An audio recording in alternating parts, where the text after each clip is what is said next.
Great. Hi, everyone, and welcome to our event, which is a part of our Nature Investor Circle series of events, where we, together with our founding partners, curate insightful, cross-cutting discussions featuring leaders from various fields to help promote and shape the nature markets we need. It's a pleasure to have you all join. Today, we embark on an exploration on the recommendations released by the Taskforce on Nature-Related Financial Disclosures, TNFD, and its implications for businesses and financial institutions. These guidelines provide businesses with a clear framework to communicate their reliance on nature and the associated risks and impacts. It's a pivotal step in reshaping the very plumbing of the financial system to enable nature-positive economies. Rather than delving into the technicalities of the framework, we would like to offer some insights through the perspectives of practitioners and the solution providers.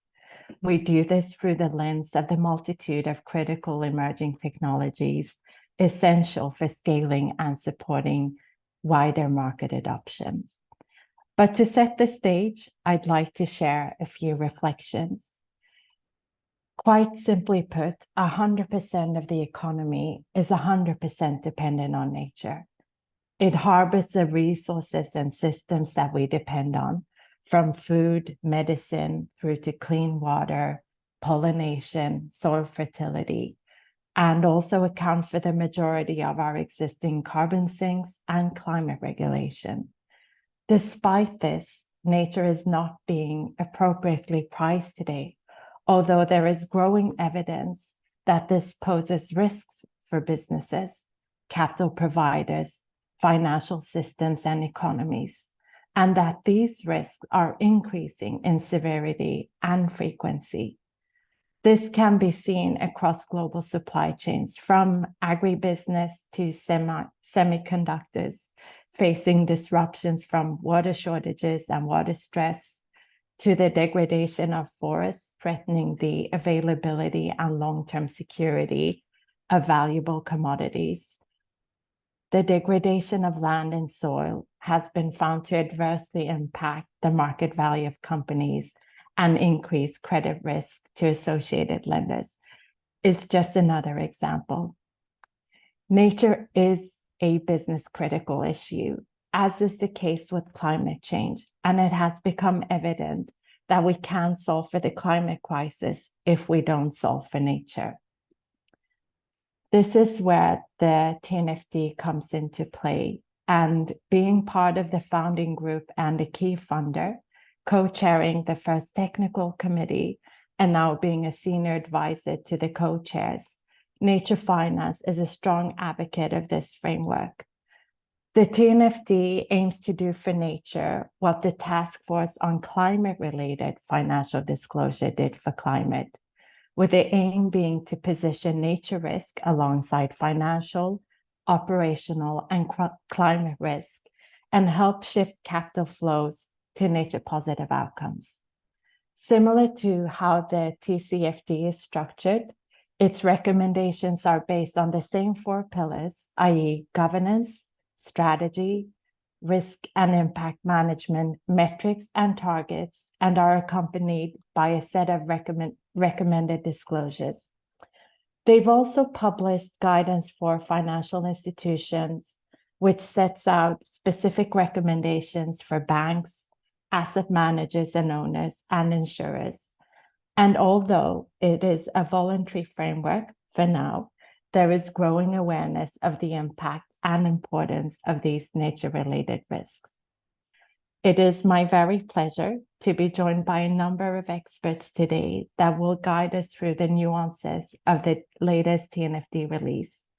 Together, I hope their insights will illuminate the significance of this new framework and its implications. First, we'll hear from Lucy Allman. She's been the driving force behind the Nature for Climate Coalition, where she is currently working as chair.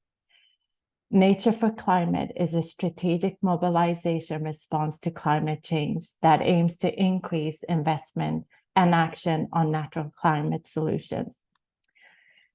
Here we recognize that early stage investment will be critical to support the innovations and solutions needed to frame nature in the right way within the context of financial markets.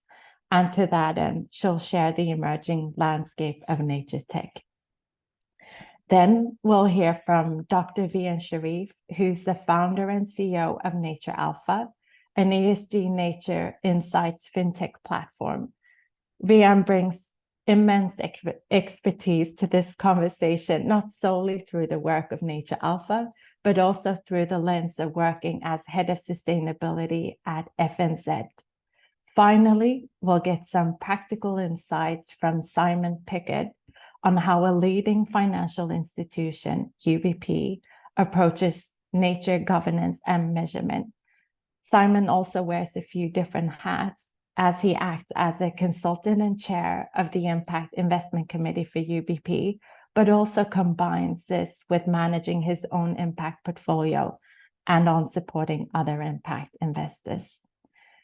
Throughout this session, if you have any questions, please post them into the chat and provide your details. We'll answer as many questions as we can, and we'll also get back to you on email for the ones we don't get a chance to address.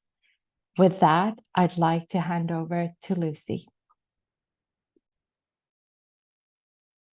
Thanks very much, Hiba, and thank you for inviting me to come and talk today. So as you mentioned, I'm chair of the Nature for Climate Coalition, among other things. I also work at the World Economic Forum, where I lead communications work on their nature pillar, particularly the Tropical Forest Alliance.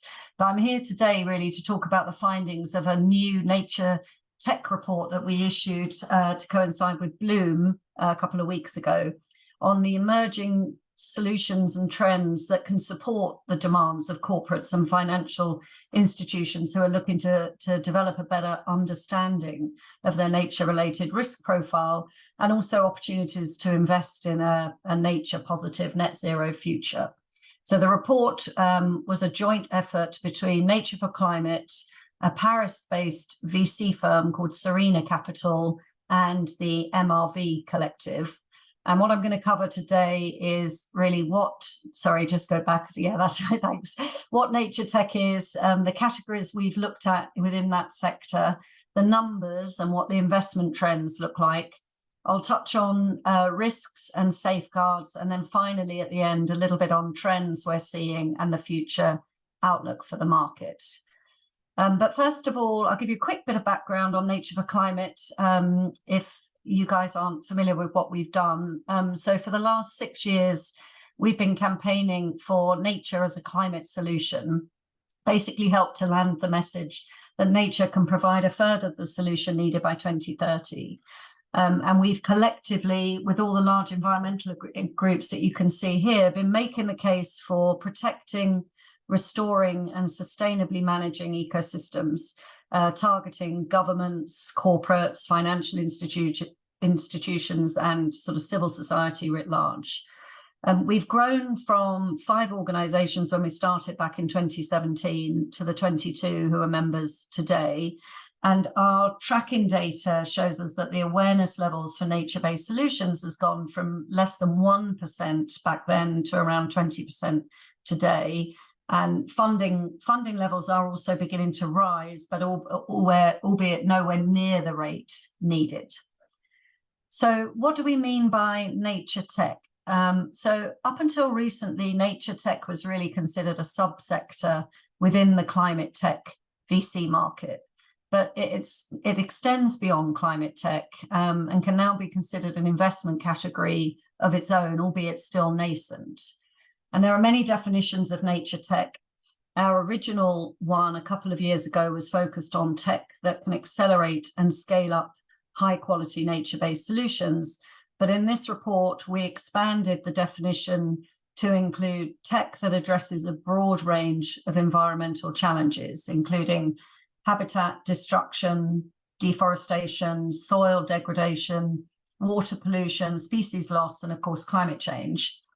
And this graphic, which you can find in the report with more details, depicts the seven subcategories of nature tech where there's increasing investment interest and demand for services. So next slide, please. There are many high impact nature tech applications that you will probably be familiar with, that's being developed by scientists, pioneers, entrepreneurs. Just going to give a couple of examples here. One of the most in demand is the combination of geospatial analysis, digital tools, and AI. This is being used obviously for project origination purposes, for natural climate solutions, and for MRV purposes. And these are game changer technologies that can transform how both carbon and biodiversity impacts are measured. Next slide, please. Companies like Land Life and Flying Forests have been developing and using planting technology innovations, such as smart coated seeds, automated planting vehicles that can accelerate both the planting rates and survival rates for much needed reforestation projects all over the world. And then, as you guys probably know very well, the Crowther Lab, another example is the Crowther Lab is developing SEED, which will be the world's first biodiversity index. This collapses more than 400 data sets across all levels of biodiversity into a single measure that captures the state of nature's complexity. And the report contains 100 more different examples of these kind of cutting edge applications. So I'm just going to spend a bit of time on the numbers. What do the numbers in the report tell us? So for the next slide, please.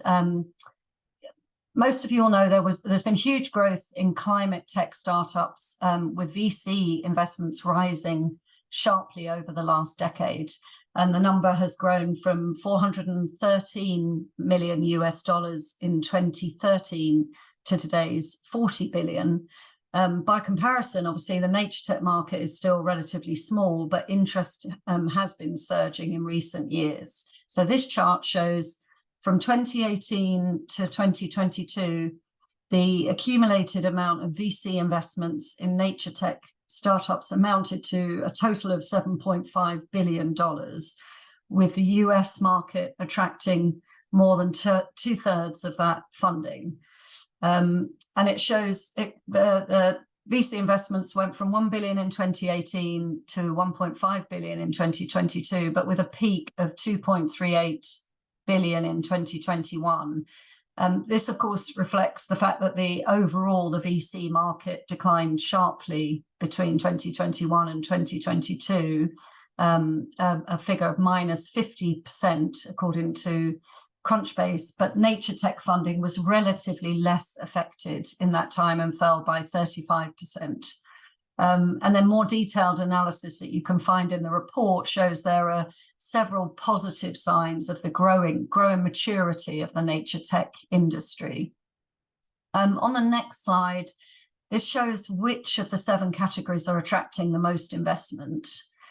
So the food and agriculture category gets the largest share of funding, around 5.31 billion over the period.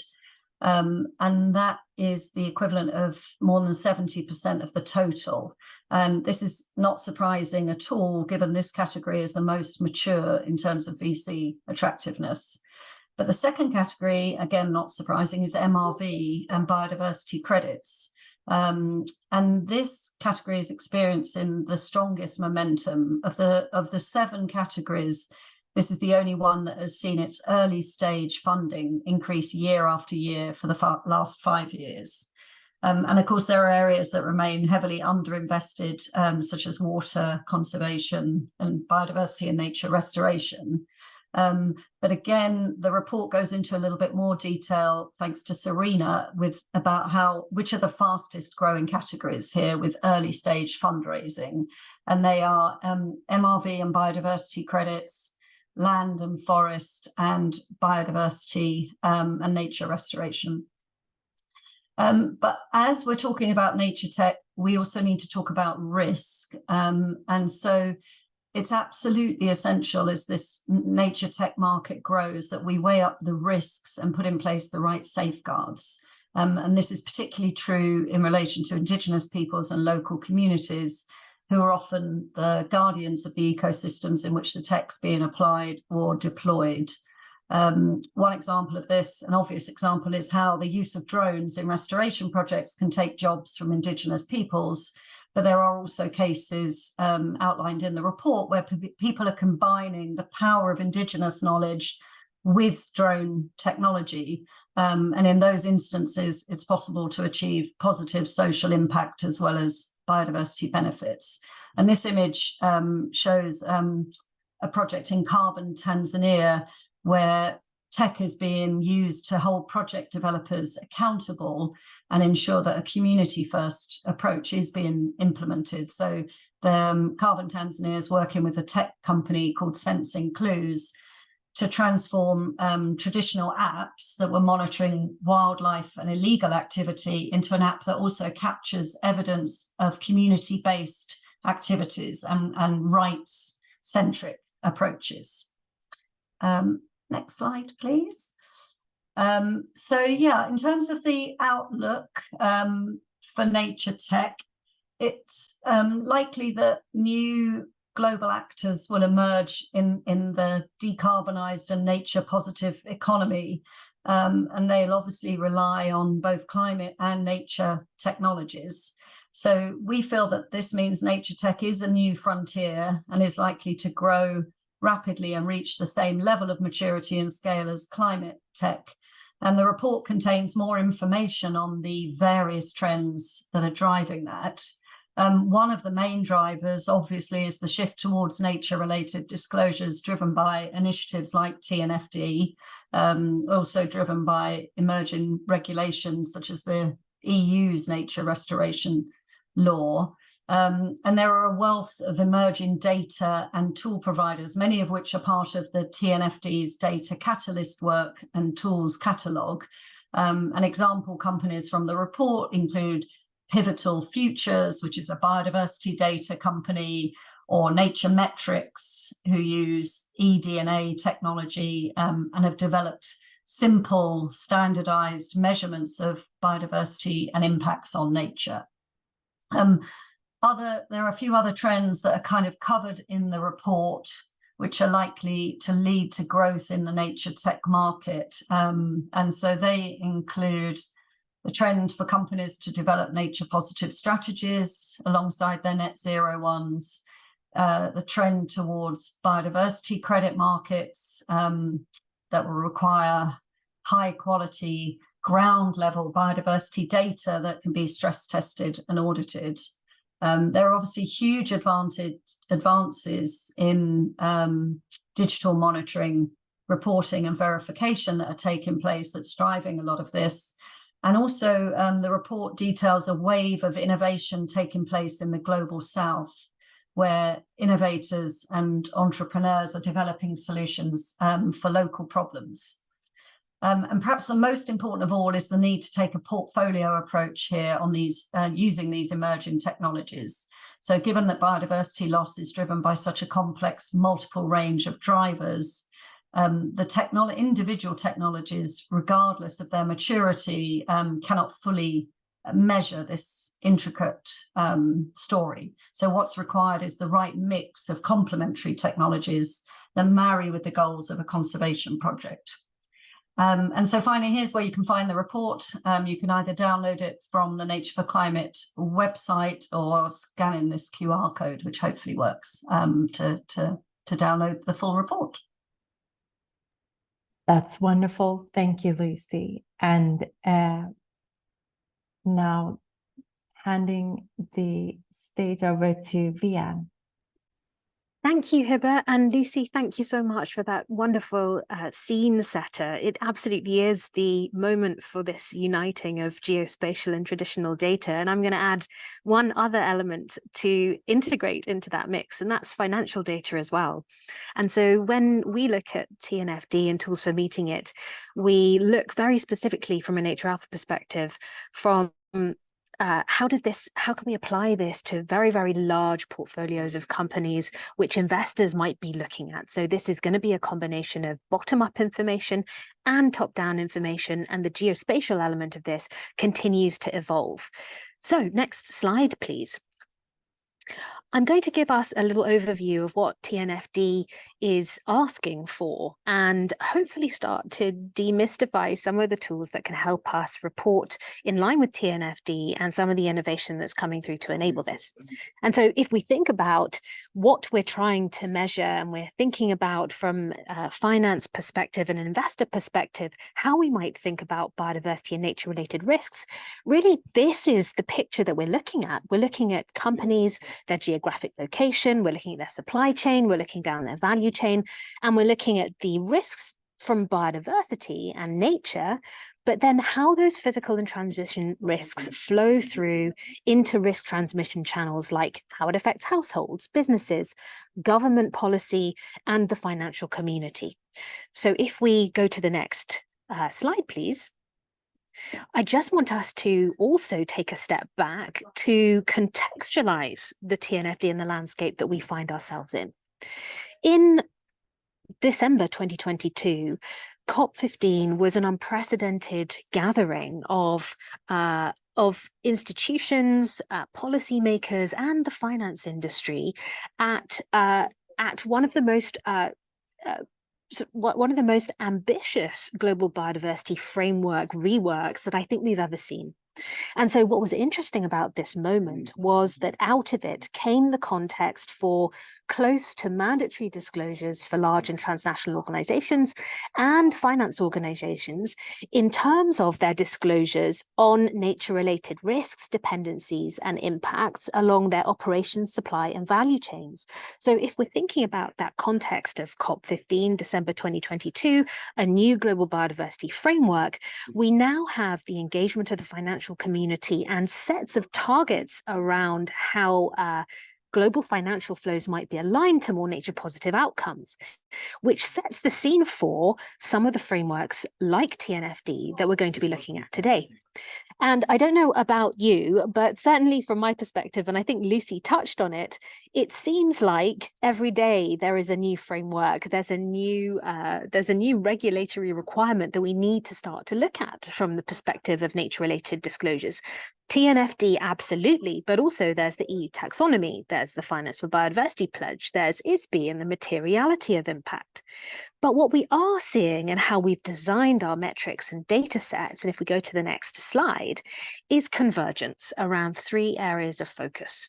So coming back to these three areas, the first crucial part of any tools that start to help us report in line with TNFD or similar frameworks is this piece around identification of the interface between the company and nature. And so that's where, as Lucy mentioned, this importance of geospatial information comes in. Then we have the measurement perspective, which is how we start to think about the material dependencies and impacts and therefore risks that nature and biodiversity represent. But then also crucially, especially from an investor perspective, or even as a corporate, we need to understand how we then act. So if we understand impacts and dependencies, risks, etc., how do we actually engage with those companies and act to move operations or engage as active stewards of capital to more nature positive places? The next phase, thank you. So in terms of the TNFD, again, let's think about what that actually is. The mission of the TNFD was to develop a risk management and disclosure framework for organizations to report and act, as we saw in the previous slide, on evolving nature-related risks. And again, also to support what came out of COP15 and what we saw in the previous slide to support the shift of global financial flows towards more sustainable investing decisions or nature-positive outcomes, as the TNFD states. So the framework that we'll go through and we'll look at together consists of four main sections. And the aim really here through TNFD is to start to standardize the way that these risks, impacts, dependencies, and reporting metrics are put out there into the world so that in time, the measurement off a baseline of today can start to be compared, comparable, and measured into the future. Next slide, please. Who uses the TNFD? Well, not just framework users. Framework users can be companies and financial institutions of any size, but also there are report preparers and users. So this is around how this community comes together to use the approaches described by the TNFD to assess nature-related issues and report on nature-related issues. Next slide, please. And so if we look at the elements of a TNFD report, you'll see that they're very close to the TCFD reporting disclosure aspects. So we have 4 sections again. We have a governance section, which is all around how nature-related risks and opportunities can be examined. A strategy piece around how companies and financial institutions can think about their strategy in this space. There's a risk management section, and there's a metrics and targets section, which is where this increasing focus on comparable, measurable data comes in, the metrics and targets component. And so lots of overlap between what we know in TCFD, mapping into what we're now seeing in TNFD. Next slide, please. Not only that, but seeing on the left-hand side, as we've seen in TCFD, the transition risks, the physical risks, the opportunities, this all moves through into what we're starting to see in TNFD and the scenarios that are starting to be mapped within TNFD as well. So you can see here that there's an extraordinary depth of overlap, but in a new multi-dimensional area, which the TNFD has started to standardize. And this is really the data challenge. Next slide, please. Again, just thinking through here, the disclosure report, very, very clear and very, very focused on how companies are not only managing their nature-related exposures, but also about how they are measuring those things. And so if we move to the next slide,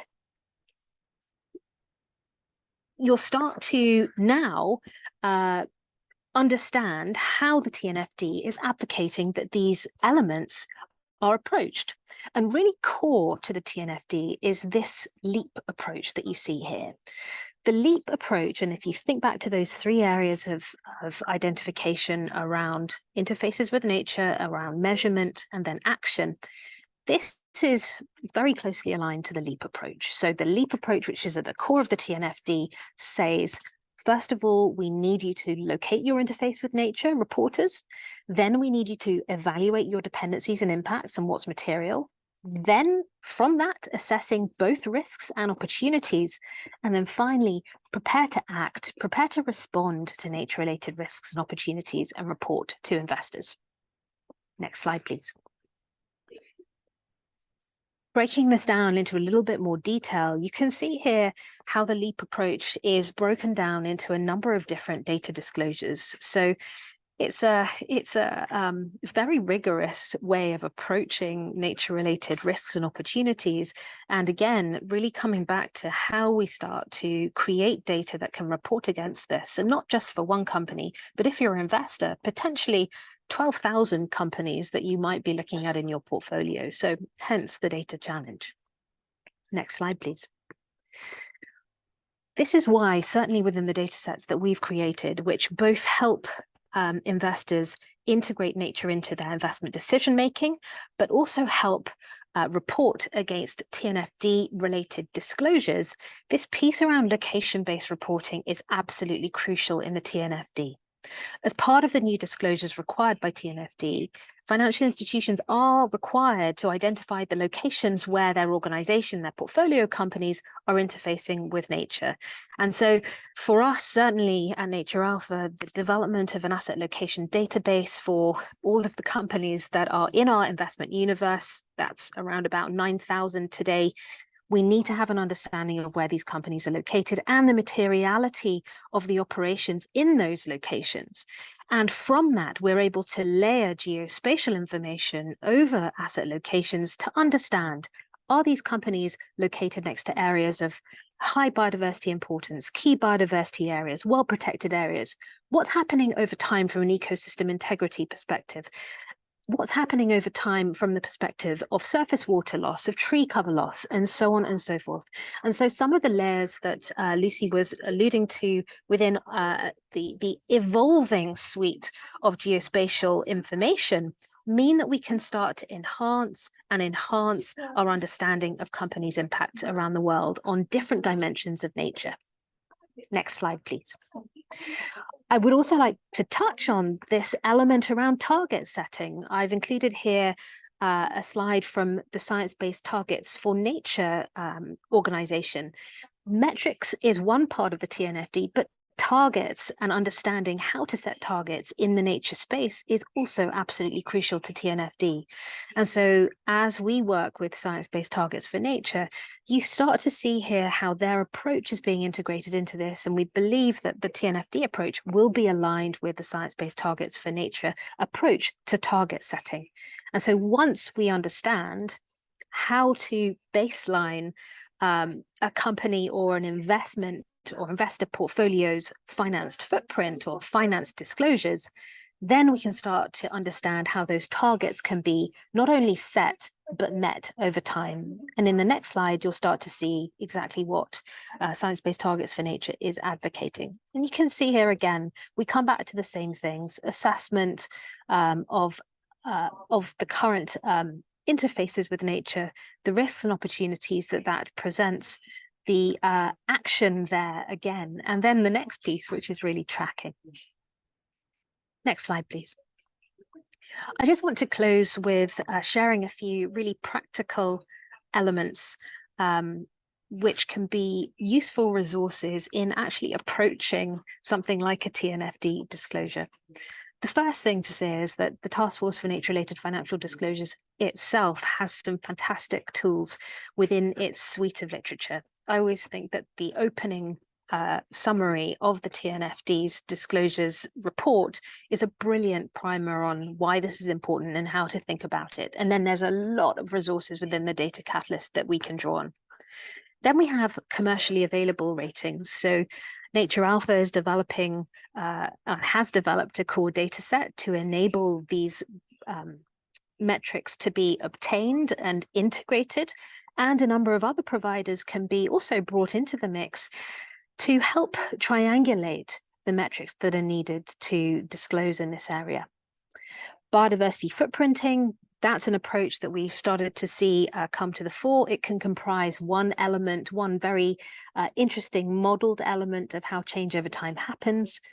Obviously, we have this incredible explosion, let's say, of satellite imagery, remote sensing, eDNA, all of these elements coming together to help us understand what's going on the ground, and then how we might look at that over time, all of which can be integrated into data sets like the one that we're providing.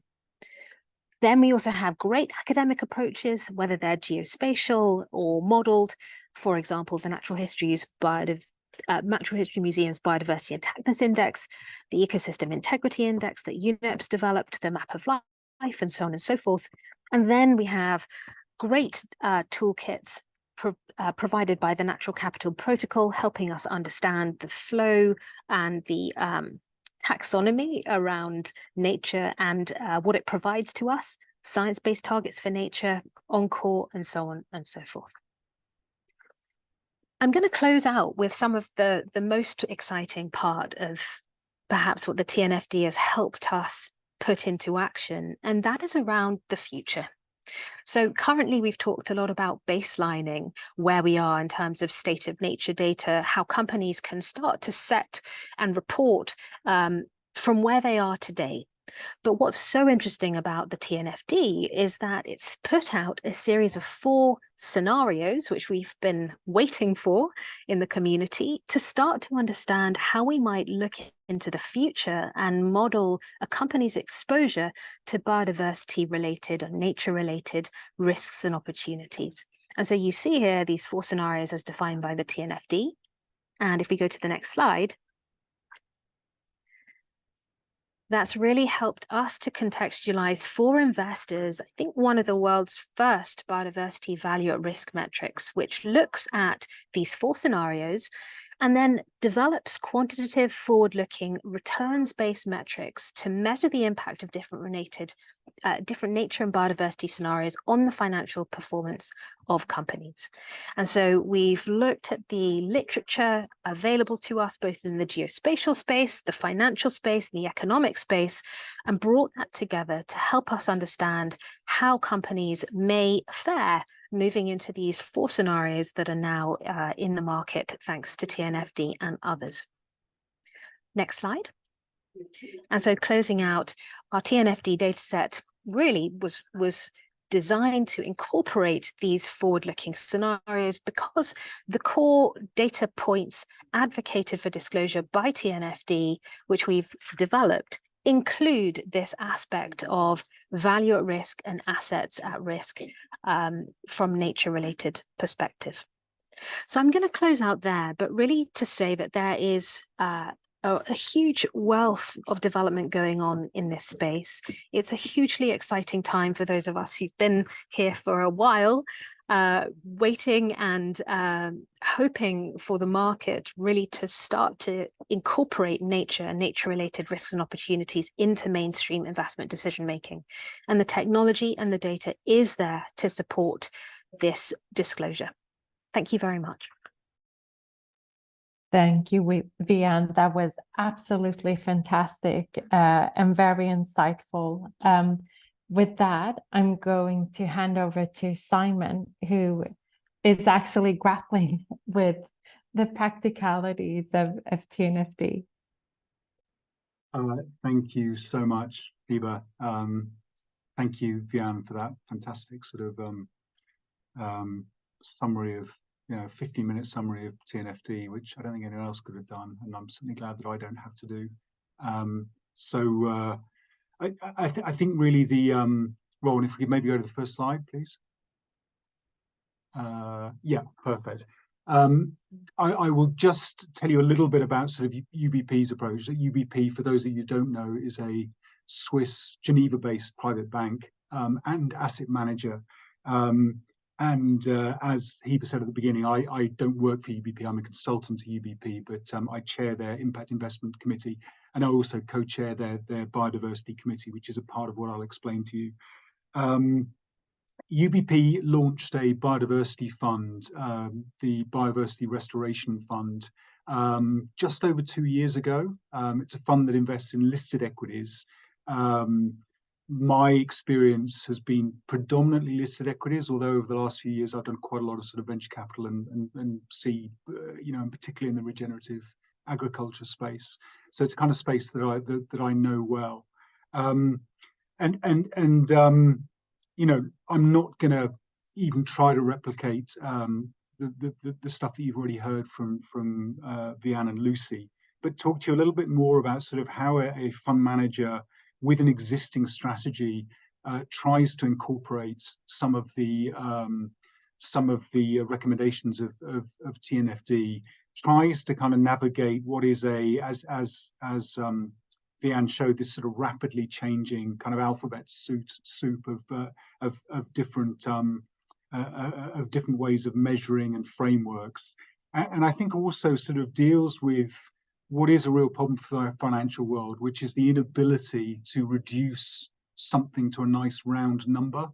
The financial world, I think, grasped TCFD in the carbon debate because there was an ability to coalesce around a nice round number, which was obviously net zero, 1.5 degrees warming, that kind of stuff. And as of yet, we don't have that with biodiversity, and I do not think we will have, and I don't think that we should be seeking it, because one of the things that's been made very clear, hopefully to you in the last half an hour, is that biodiversity is complex. It's not simple.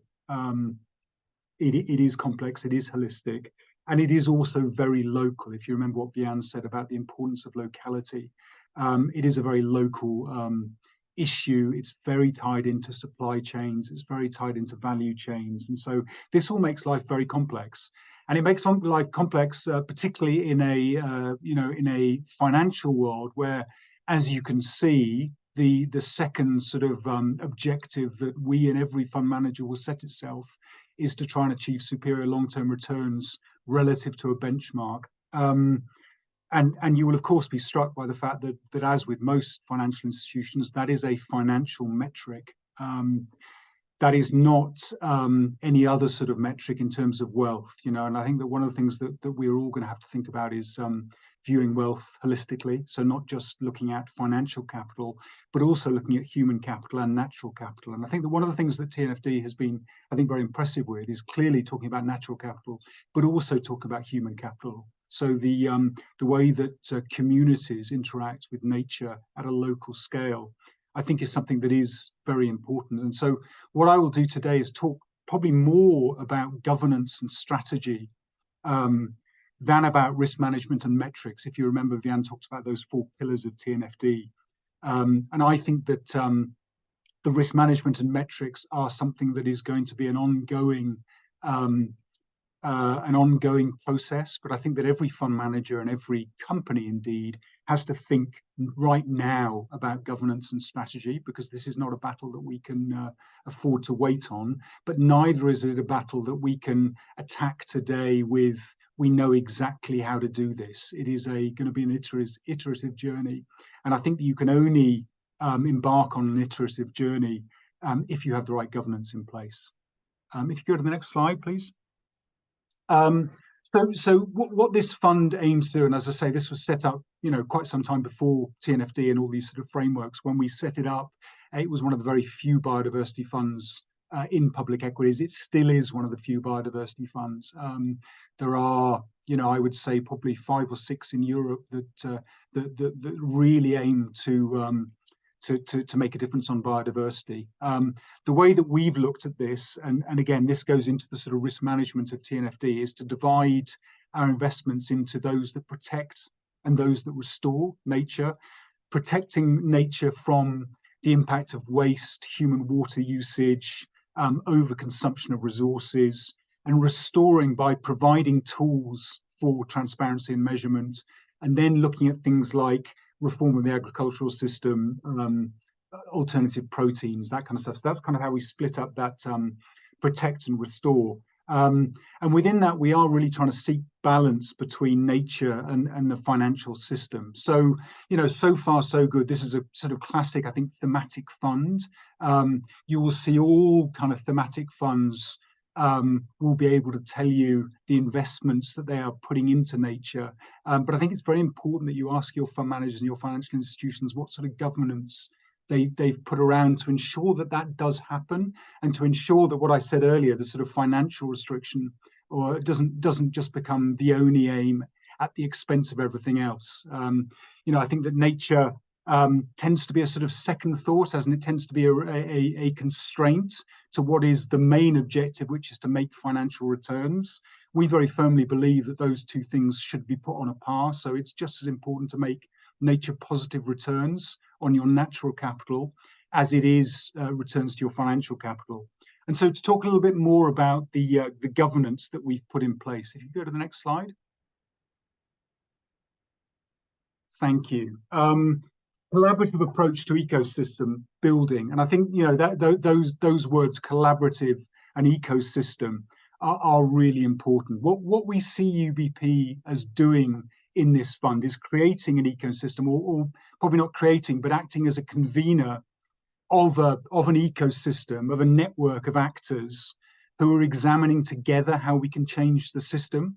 And we do this in all humility. We don't think that we have the answers, and we think that it's necessary to convene a network to try to bring about systems change, or to try and at least start discussing about how to bring about systems change. We believe that systems change is about creating a dialogue and creating some sort of, if you like, liminal space some kind of edge effect, which is, I think how nature would talk about it. We want to, and what we've tried to do within this system is to convene not only ourselves, the financial sector in the middle, but also our investee companies. We want to have a proper dialogue with these investee companies, and we want to have them also with conservation and with academia. These are two sectors which you don't always see that often in a financial sort of ecosystem. The ecosystem tends to be very financial and very corporate. We think that those are incredibly important. And if you go on to the next slide,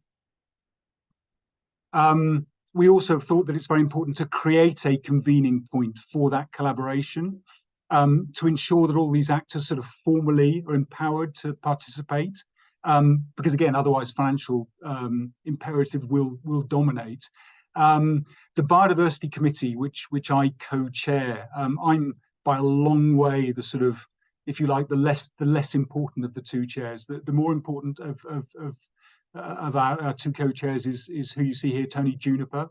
And those of you in the UK, I think, will know Tony Juniper. Those of you outside of the UK might not. Tony is a leading environmentalist, author, has led many non-profits in the nature sector, and so brings a wealth of experience and credibility to what we're trying to do, and we think that's very important. The other thing that's important is that his role now is as the chair of Natural England, and again, Natural England won't be familiar to those of you outside the UK probably, but it is a public body. It's a non-departmental public body which reports into DEFRA, which is the UK's Department for the Environment, and it's tasked with defining natural areas in the UK, and working with other sectors, so the corporate sector, financial sector, government, in order to work out how to protect them. So Tony is very well versed in collaboration, and he brings that sort of governmental eye, which again we think is very important. If you go to the next slide, please. You can see there the other two bodies that are represented in the Biodiversity Committee: Cambridge Conservation Initiative and Peace Parks Foundation. Cambridge Conservation Initiative is an umbrella organisation convened by the University of Cambridge, so that's our sort of academic angle, if you like, and brings together 10 partners from the environmental sector, UNEP, and Vian mentioned UNEP in the context of their Ecosystem Integrity Index, IUCN, and then other organisations like Flora and Fauna International, the RSP, the Royal Society for Protection of Birds. So that gives us on that committee, which is a sort of, if you like, our strategy, policy, recommendation forming committee, a real voice from the non-profit sector. The other organisation is Peace Parks, and again, Peace Parks may not be familiar to all of you, but Peace Parks is a transnational conservation organisation based in South Africa, with operations all over Central and Southern Africa, aiming to protect and restore ecosystems. There are two characteristics that really attracted us to bringing Peace Parks into this ecosystem. The first was their very strong commitment to honouring place and community. Obviously, as an organisation that manages parks in Africa, they have to be very, very aware of dealing with local communities. So that this becomes a partnership with local communities, not just an organisation run in spite of local communities. And we were talking earlier about the sort of importance of locality. And so I think that is a great learning for us in terms of locality. The other thing is how cutting edge they've been about measurement.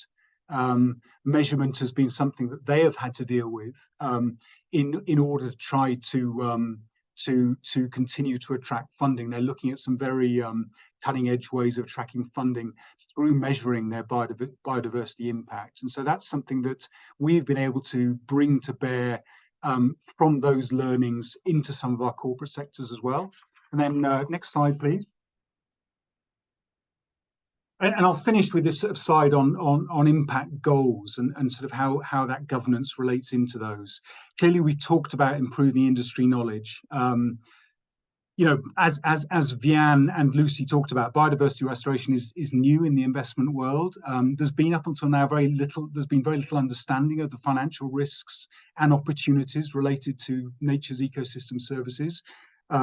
We are fully behind TNFD in being a very big step in creating a framework for everyone to speak the same language. I think one of the issues thus far is that people have not been speaking the same language, and any attempt or any initiative to ensure that people do speak the same language is great. Increased corporate disclosure, as Vian mentioned, we will be required to do that, and corporates and the investment industry will eventually be required to do that, because I think it's fairly clear that the recommendations of frameworks like the TNFD, which today are voluntary, will eventually be backed up, particularly in Europe, by regulation. And I think that being at the forefront of encouraging our fund constituents to report, hand-holding them to encourage them, to encourage them to report in a way that we can then report to our shareholders is going to be very important. We started doing that in our last two impact reports, which have incorporated the Biodiversity Restoration Fund. One of the challenges, as Vian mentioned, is the location services. So if you have, as any listed equity fund will have, a whole load of corporates that are very multinational, which might be headquartered in Switzerland but have operations throughout the world, it is no longer going to be enough just to report on those headquarter operations. TNFD is very, very strong on value chain and supply chain, so the kind of equivalent of scope 3 for TCFD, and that we can already see is going to be one of the key challenges. And that's why I've talked about the collaboration, so I won't talk on that, but I mean, talking about definition of success, which really is measurement, I think is going to be really important for us. And we, like all fund managers, are looking at how we are going to today measure and report, how in the future we measure and report. We firmly believe, and this again is totally in line with TNFD, that will be a mixture of our own internal reporting. We have, for the last 2 years since the launch of this fund, been asking our companies a series of biodiversity related questions, collecting that data, publishing it, using that data to go back to the corporates and give them recommendations. We don't, however, think that we can do this just internally. We do think that we'll need to be using external data as well. And as both Lucy and Vian said, I mean, I think one of the great advantages of this whole sort of biodiversity acceleration in reporting happening now is that the tools that are available to the financial investor or the corporate today are multiplying at a huge rate with AI, with eDNA, with the increasing cost effectiveness of satellite imagery. And I think this is particularly relevant to today's call. I mean, Lucy mentioned at the start seed. So the biodiversity index, which is being developed by the Crowther Lab within the University of Zurich. We are running a pilot project with seed, and many thanks to Nature Finance for facilitating that and for supporting us on that. We will be reporting more fully on some of our initial findings at a biodiversity event that we have next week in London. it's been, it really is early days, and I think that the learning experience has been really useful from both sides. Seeds, because they can look at how this gets implemented practically by, as I say, a listed fund manager with very, very disparate holdings that are very, very global, and us just in terms of how much we can report or not.